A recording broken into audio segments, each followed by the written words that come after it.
தற்போது கிடைத்துள்ள முக்கிய செய்தியை பார்த்து வருகிறோம். நெல்லையில் உள்ள ஒரு கல்லூரியில் மாணவர்களுக்கு எலிக்காய்ச்சல் ஏற்பட்டுள்ளதை அடுத்து அந்த கல்லூரி மூடப்பட்டிருப்பதாக தற்போதைய முக்கிய செய்தி ஒன்று வெளியாகியிருக்கிறது. ஓடையிலிருந்து நேரடியாக எடுக்கப்பட்டு அசுத்தமான குடிநீரை பயன்படுத்தியதால் 8 மாணவர்களுக்கு எலிக்காய்ச்சல் பாதிப்பானது ஏற்பட்டிருக்கிறது. தண்ணீர் பரிசோதனையில் விலங்குகளின் சிறுநீர் மூலம் பரவக்கூடிய எலிக்காய்ச்சல் பாதிப்பு இருந்ததால் அங்குள்ளவர்கள் அதிர்ச்சி அடைந்ததை அடுத்து தற்போது அந்த கல்லூரி மூடப்படுவதாக அறிவிக்கப்பட்டிருக்கிறது. கூடுதல் விவரங்களை செய்தியாளர் சிவகுமார் வழங்கிட கேட்கலாம். சிவகுமார், வணக்கம். இது குறித்தான முழு விவரங்கள். சுகாதாரமற்ற குடிநீர் விநியோகிக்கப்பட்டதன் எதிரொலியாக நெல்லையில் உள்ள திடியூர் பகுதியில் இருக்கிற PSN அப்படிங்கிற கல்லூரிக்கு தற்போது பூட்டு போடப்பட்டிருக்குது. சுகாதாரத்துறை நடவடிக்கையின் அடிப்படையில் இந்த நடவடிக்கையானது எடுக்கப்பட்டிருக்குது. திருநெல்வேலி மாவட்டம் திடியூரில் உள்ள PSN பொறியியல் கல்லூரியில ஓடையிலிருந்து நேரடியாக எடுக்கப்பட்ட அசுத்தமான குடிநீரை பயன்படுத்தியதால மாணவர்களுக்கு லெப்டோஸ்பைரோசிஸ் அப்படிங்கிற எலிக்காய்ச்சல் பரவி இருக்கிறது கண்டுபிடிக்கப்பட்டிருக்குது. இதைத் தொடர்ந்து மறு உத்தரவு வரும் வரை கல்லூரியை மூட மாவட்ட சுகாதாரத்துறை அதிரடியாக தற்போது உத்தரவிட்டிருக்குதுங்க. அதாவது கடந்த 7ஆம் தேதி, அதாவது 2 தினங்களுக்கு முன்பு PSN கல்லூரி மாணவர் ஒருவர் காய்ச்சல் காரணமா நாகர்கோவில் இருக்கிற ஜெயசேகரன் மருத்துவமனையில் அனுமதிக்கப்பட்டதாக அவங்களுக்கு தகவல் கிடைச்சதன் அடிப்படையில் 8ஆம் தேதி காலை, அதாவது நேற்று முன்தினம் காலையில மருத்துவக்குழு அனுப்பி கல்லூரிக்கு விசாரணை பண்ணியிருக்காங்க. அப்போ விடுதியில 7 மாணவர்கள் இந்த காய்ச்சலோட இருந்தது கண்டுபிடிக்கப்பட்டிருக்குது.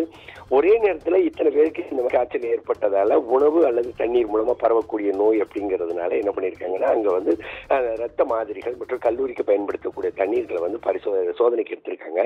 சோதனையோட முடிவுல மாணவர்களுக்கு விலங்குகளின் சிறுநீர் மூலம் பரவக்கூடிய லெப்டோஸ்பைரோசிஸ், அதாவது எலிக்காய்ச்சல் பாதிப்பு இருக்கிறது உறுதியானதும் அந்த கல்லூரியில பயன்படுத்த தண்ணீர் மூலமா தான் அந்த நோய்க்கிருமி பரவி இருப்பதும் தெரிய வந்திருக்குது. இதனை எடுத்து கல்லூரி நிர்வாகம் தண்ணி எங்கிருந்து எடுக்கு அப்படின்னு சொல்லி மாவட்ட சுகாதாரத்துறை ஆய்வு செய்யும் போது அருகில் இருக்கிற நம்பியார் அணையிலிருந்து வரக்கூடிய ஓடையை மறிச்சு அங்க பாலம் கட்டி இருந்த இடத்துல இருந்து நேரடியாக தண்ணீரை எடுத்து எந்த விதமான சுத்திகரிப்பும் செய்யாம கல்லூரி வளாகம் முழுவதுமே விநியோகம் பண்ணியிருக்காங்க. இந்த ஓடையில மக்கள் குளிக்கிறது, வாகனம் கழுவுறது, கால்நடைகள் குளிப்பாட்டுவதுன்னு ஏகப்பட்ட மாசடைஞ்ச ஒரு நீரத்தை மாணவர்களுக்கு அந்த விநியோகிச்ச சூழ்நிலையில இந்த எலிக்காய்ச்சல் வர்றதுக்கு அதுதான் முக்கியமான காரணமா இருந்திருக்கு. இதனை எடுத்து மாவட்ட நிர்வாகம் என்ன பண்ணியிருக்காங்கன்னா உடனடியாக கல்லூரி முடிவு அனைத்து மாணவர்களையும் விடுமுறை அளித்து வீடுகளுக்கு அனுப்பணும் அப்படின்னு சொல்லியும் பாதுகாப்பா அப்படின்னு சொல்லியிருக்காங்க. அதே மாதிரி பாதுகாப்பான நிரந்தர குடிநீர் ஆதாரத்தை ஏற்படுத்தணும். அதே மாதிரி பார்த்தீங்கன்னா விடுதி சமையலறை சுகாதாரமற்ற நிலையில இருக்கிற ஒரு சூழ்நிலையில அதை மாற்றி அமைக்கணும் அப்படின்னு சொல்லி இப்போ உத்தரவிட்டிருக்கிறாங்க. மேலும் சமையலறைக்கு வழங்கப்பட்டிருந்த 2 உரிமங்களும் உணவு பாதுகாப்புத்துறை மூலம் தற்போது ரத்து செய்யப்பட்டிருக்குது.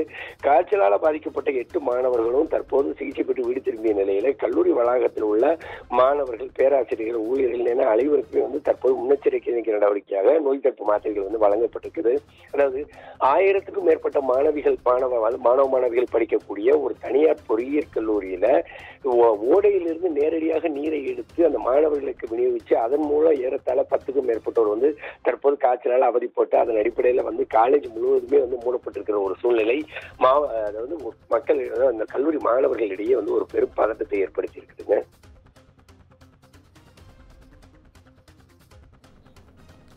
நன்றி சிவகுமார், விவரங்களை வழங்கியமைக்கு நன்றி.